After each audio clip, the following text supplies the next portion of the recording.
সল্টলেকের সোনা ব্যবসায়ীকে তুলে নিয়ে গিয়ে খুনের অভিযোগের আঙুল জলপাইগুড়ির রাজগঞ্জের বিডিওর দিকে। ঠিক কি হয়েছিল সেদিন? বিডিও কি সত্যি ব্যবসায়ীকে তুলে নিয়ে গিয়েছিলেন? তুলে কোথায় নিয়ে গিয়েছিলেন? আর তারপর কি হলো? এসবের উত্তর পেতে নিউজ 18 বাংলার অন্তর তদন্ত, সঙ্গে বাড়িওয়ালা যাকে ব্যবসায়ীর সঙ্গে তুলে নিয়ে যাওয়া হয়েছিল বলে অভিযোগ। News 18 Bangla exclusive.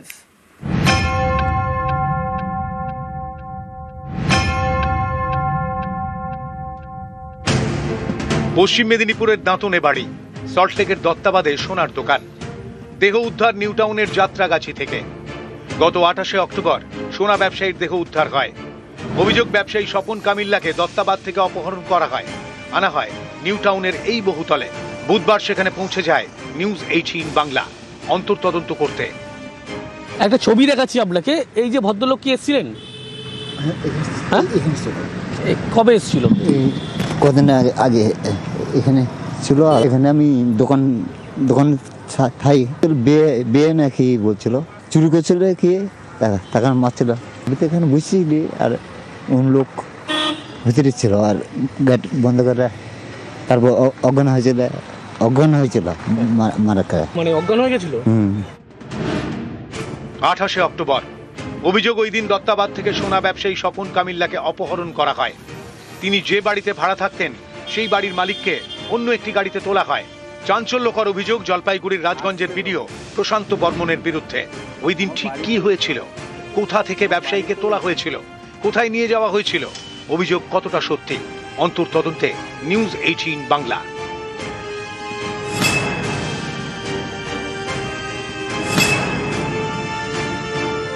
যাকে অপহরণ করা হয়েছিল তার সঙ্গে এই যে বাড়িওয়ালা, তাকে অপহরণ করে নিয়ে আসা হয়েছিল। আপনাকে কোন রাস্তা দিয়ে মূলত নিয়ে আসা হয়েছিল? আমাকে ওই ব্রিজ, মেঘাসুটি ব্রিজ পার হয়ে এই রাস্তা দিয়েই নিয়ে এসেছে। যখন এসেছি ওদের গাড়ি ভেতরে ঢুকে গেছে, কালো গাড়িটা এখানে রেখেছিল, ওরা সব ঢুকে গেছে নিয়ে। আমাকে নিয়ে এসে নামিয়েছে, আমি সবে নেমেছি, তখন হঠাৎ উনি বললো যে বেরিয়ে এসে ঘর থেকে ওনাকে দিয়ে আসো, ড্রাইভার বলছে। ড্রাইভার আমি বলছিল অসুবিধে নেই। এই যে ফ্ল্যাট একবার দেখানোর চেষ্টা করবো। ভিডিওর এখানেই কিন্তু নিয়ে আসা হয়েছিল এবং যারা প্রত্যক্ষদর্শী তারাও কিন্তু জানাচ্ছে মারধরের মতো ঘটনা ঘটেছিল। সব মিলিয়ে বলা যায় এখনো পর্যন্ত পুলিশের পক্ষ থেকে গোটা বিষয় তারা খতিয়ে দেখছে। বিধাননগর দক্ষিণ থানায় ইতিমধ্যে লিখিত অভিযোগ দায়ের করা হয়েছে।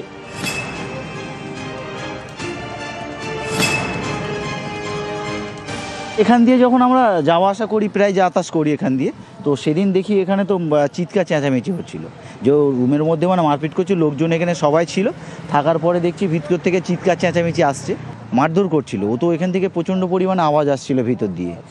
এটাই হয়েছিল কোনো ঘটনা। তার আগে শুনেছিলাম যে চুরি হয়েছে। এই যে ভদ্রলোকের ছবি, এ নিয়ে মাঝে মধ্যে আসেন এখানে? হ্যাঁ, অবশ্যই আছে। উনি তো আমাদের দেখা হয়, আমাদের দোকানে জামা প্যান্ট কেনেন, উনি তো আমাদের পাশেই থাকেন। এখানে থাকতো, উনি তো এটা বাড়ি, উনি এখানেই থাকে। নিজস্ব বাড়ি? হ্যাঁ, এটা ওনার নিজস্ব বাড়ি।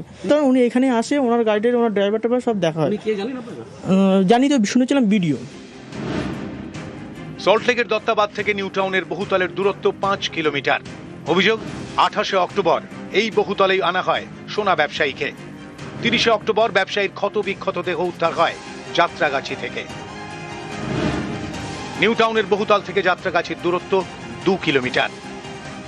পুরোটা কার? একজনই মালিক উনি। হ্যাঁ হ্যাঁ, দেখতাম তো, মাঝে মাঝে থাকতো, 2-3টা গাড়ি থাকতো না, সব ওই নীলবাতি লালবাতি গাড়ি, স্করপিও। বাড়িটা একজনই মালিক, উনিই মালিক। উনি কি অফিসার বলতো তো, আমরা তো আর চিনি না। নিউজ 18 বাংলা।